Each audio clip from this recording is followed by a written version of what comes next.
Autour d'impôts reçoit aujourd'hui Nyamaka Dogo Eric, président fondateur du Forum de la société civile africaine, le FSA. Avec lui, nous échangerons sur son organisation et de l'actualité politique ivoirienne au cours de cette émission. Salut à tous et merci de nous rejoindre sur Podium Communication.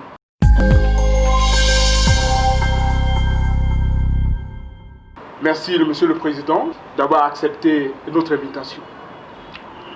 Alors, Monsieur le Président, qu'entendez-vous par Forum de la société civile africaine? Merci. Je pense que il faut d'abord saluer tous ces amis, tous ces camarades avec qui nous avons mis cette organisation sur pied. Pour dire que c'était difficile pour nous d'abord de choisir ce nom-là. Mais on bénit Dieu parce qu'un 25 juillet 2015, la Côte d'Ivoire sortait juste d'une crise post-électorale. Il fallait trouver quelque chose où les Ivoiriens pouvaient se rassembler. Pour nous, les Ivoiriens étaient fatigués des politiques. Moi-même qui vous parle, j'étais directeur de campagne du président Laurent Gbagbo, donc chargé de la jeunesse à Makori. Pour dire que c'était même difficile pour moi de retourner dans ma propre commune. On ne pouvait même plus se parler. Il fallait trouver une plateforme d'échange et de débat. Voilà comment est venu le Forum de la société civile africaine. Cela veut dire que vous avez milité au sein du COGEP et de par là, vous avez été donc président ou alors directeur de campagne du président Laurent Gbagbo. Alors, est-ce qu'on ne voit pas en vous une transformation de ce forum en parti politique? La preuve, lorsque vous apparaissez, on a l'impression que vous revendiquez quelque chose, ce qui fait suite, bien entendu, à des arrestations, notamment Balé Pulchéry. Je voudrais que vous sachiez une seule chose. Allez-y. Monsieur Laurent Gbagbo disait ainsi, quand tu marches, il faut laisser des traces. Aujourd'hui, en Côte d'Ivoire, dans toute cette jeunesse, on ne peut pas parler sans mettre le nom de Nyamaka là-dedans. Au FPI et au COGEP. Mais je n'ai pas été militant du FPI. Non. Vous étiez aux côtés de... Mais nous étions avec Blé Goudé. Donc Blé Goudé a mandaté les coordonnateurs à choisir un programme de société et de gouvernement. C'est ainsi que le congrès de Yamoussoukro en 2010, ensemble, nous avons décidé de choisir Laurent Gbagbo. Mais nous ne sommes pas des militants du FPI. Et vous constatez aujourd'hui, M. Charles Blé Goudé a son parti politique. Aujourd'hui, Eric Nyamaka a le Forum de la société civile africaine. Est-ce que ce n'est pas un démembrement juste pour ne pas savoir que c'est le COGEP qui est en train d'agir sur le Forum de la société civile africaine, dont M. Nyamaka est président fondateur? Monsieur, remarquez très bien, nous ne sommes pas associés aux activités du COGEP. Souvent même les gens du COGEP nous traitent des vendus. Parce que nous ne sommes pas avec eux. Mais nous-mêmes, nous les traitons même aussi de vendus. Parce qu'ils ne sont pas aussi avec nous.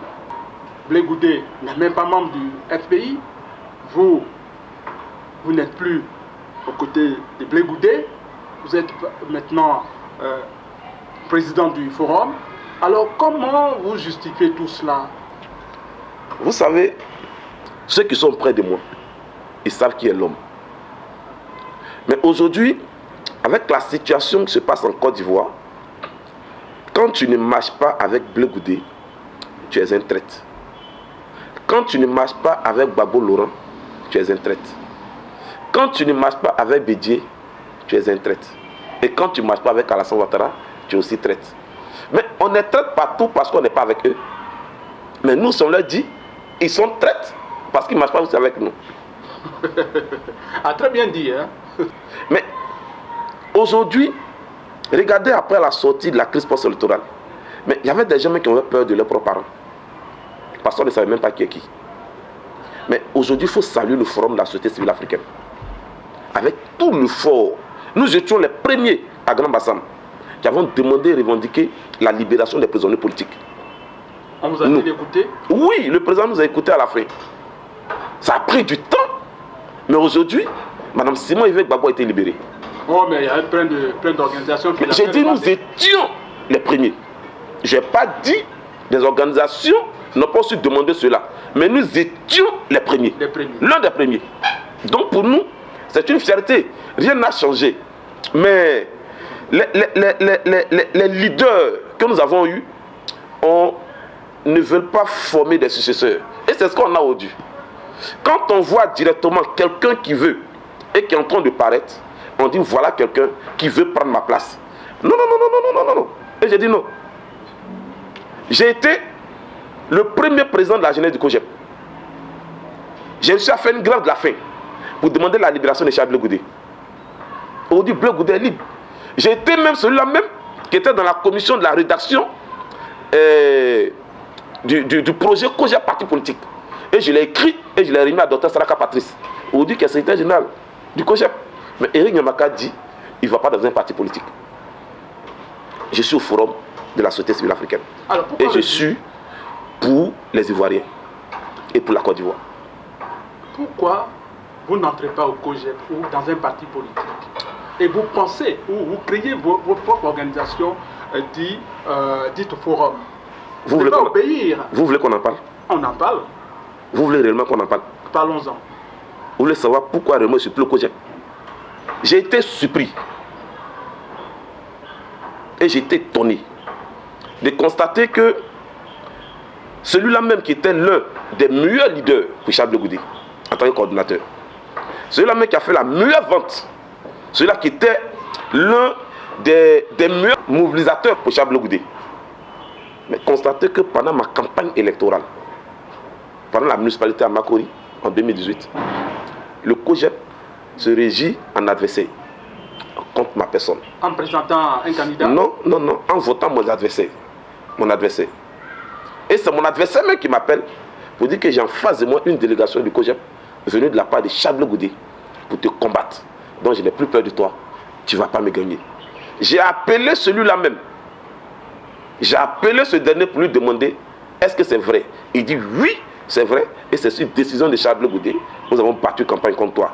Parce que tout simplement, si tu gagnais ces élections, on nous aurait dit que tu allais dévier au RADP.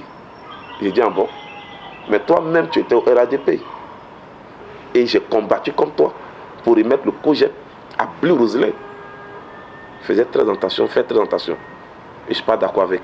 Et pour ça là seul, je me suis retiré simplement du COJEP. C'est tout. C'est tout. D'accord. Alors, Monsieur le Président, merci pour tous ces éclairages. Parce qu'il y a eu beaucoup de rumeurs qui couraient sur vous, soit à votre encontre, soit à votre endroit. Maintenant que vous venez de nous donner un certain éclairage, nous en sommes d'accord. Alors, Monsieur le Président, dites-nous, les notions de paix, de dialogue, de respect des droits de l'homme, alors, ont-elles une signification pour vous? Oui, oui, pas pour nous seulement, mais pour tous les Ivoiriens. Et cela vient de celui-là même qui est le père de la nation ivoirienne, le président Feu-Félix Houphouët-Boigny. Houphouët-Boigny ne parlait rien d'autre que la paix. Paix, démocratie, paix, démocratie. Même si on voyait certaines violences, mais c'était toujours la paix qui incarnait ce monsieur. Mais aujourd'hui, nous étions avec Laurent Gbagbo parce que celui aussi parlait de paix. Mais pourquoi nous avons... Les gens disaient, mais le forum de la société civile est en train de trahir la marche. Pourquoi on n'appelle pas les gens dans la rue? Mais tant que les Ivoiriens seront en paix, nous n'allons pas appeler les gens dans la rue. Pendant 10 ans, la Côte d'Ivoire est en paix. Sur le régime Ouattara, oui, la Côte d'Ivoire est en paix. On n'a pas entendu des bruits de guerre. Mais lorsqu'il y a une rébellion quelque part, automatiquement demain matin ça s'arrête. Les Ivoiriens sont en paix. Aujourd'hui, vous regardez dans les maquis sont allumés.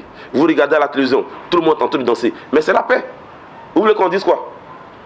Quitte le pouvoir parce qu'il y a la paix. Mais nous sommes pour la paix. Les programmes de société, de gouvernement appartient au parti politique de dire au monsieur qui n'a pas respecté son programme de société. Ça, c'est pas nous.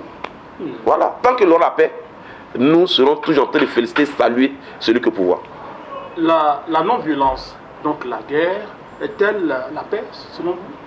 C'est une autre forme de revendication. Soro pouvait dire comme ça que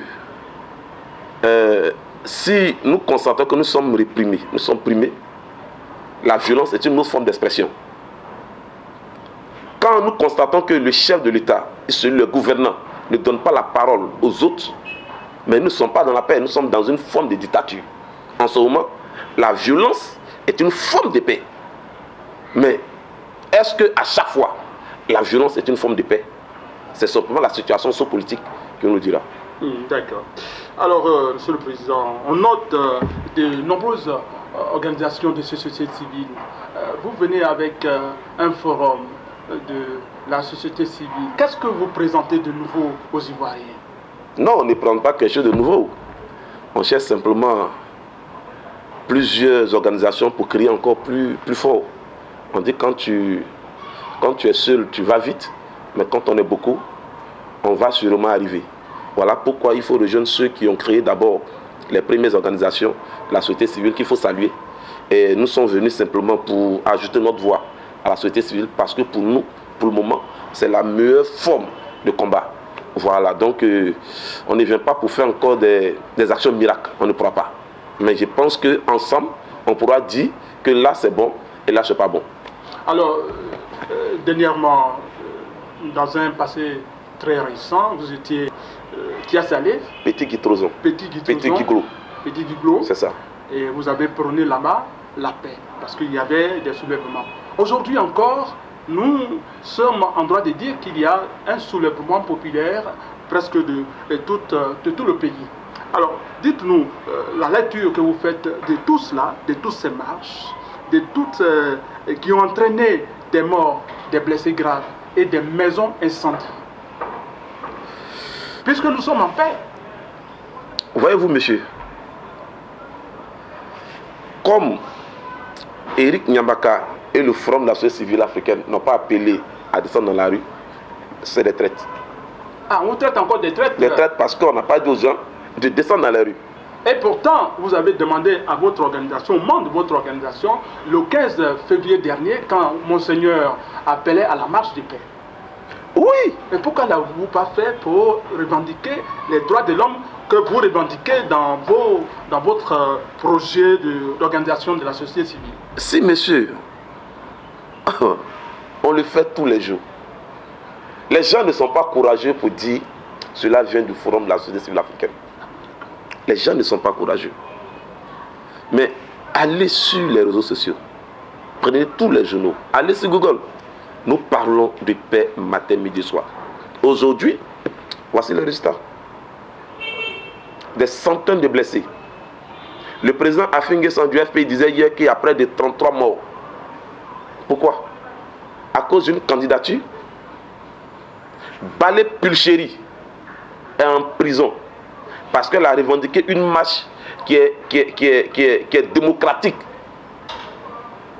C'est tellement pas légal. Est-ce que la constitution qui dit que la marche est autorisée dit que cette marche-là est illégale? Et puisque le gouvernement en a interdit sa marche. Ah non! Le jour qu'elle a lancé sa marche, le gouvernement n'a rien interdit. C'est pas parce que le gouvernement interdit une marche que la population doit obéir à cela. Que dit la Constitution? C'est ça le débat. La Constitution dit que les marches sont autorisées. C'est tout. Mais la même Constitution peut donner des prérogatives exceptionnelles non, pas la Constitution, oui, mais le chef de l'État peut prendre. Mais là, oui, ça devient un dossier politique. Oui. Là, nous sommes dans un dossier politique. Je dis non. Il faut simplement libérer Balé Pulchéry. Oui.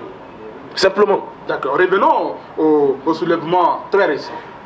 Je voudrais, à mon nom personnel et au nom du Forum de la société civile africaine, présenter mes condoléances à tous les morts et prompt établissement à tous les blessés.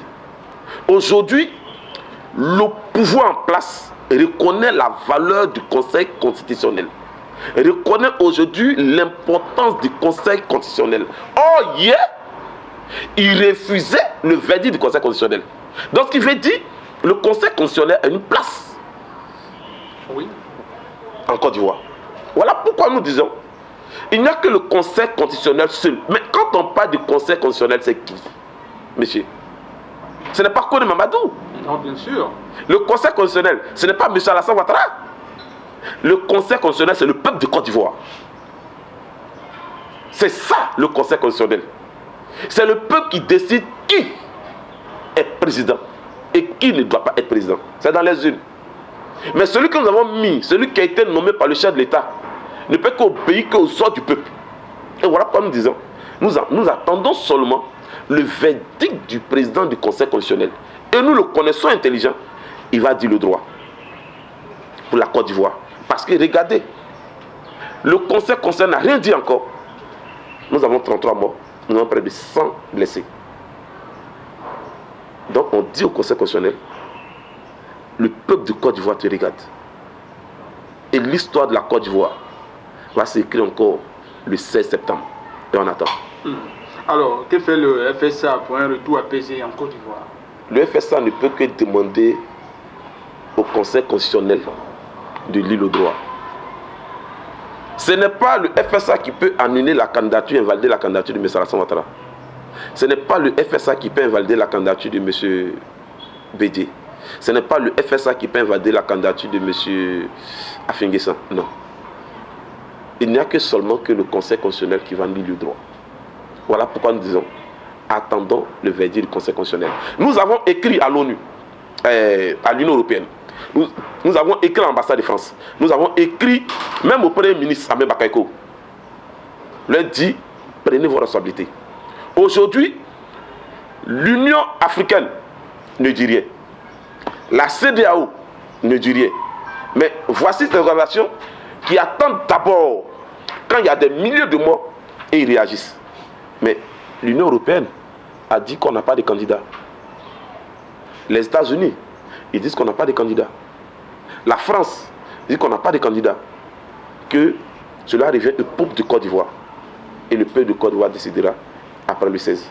Et le Forum de la société civile africaine décidera après le 16. Nyamaka Dobo Eric, président fondateur du Forum de la société civile africaine, était notre invité à l'émission Autour d'impôts. À très vite pour un autre numéro. Merci bien, Monsieur le Président. C'est vous, je remercie. Et merci beaucoup. À bientôt.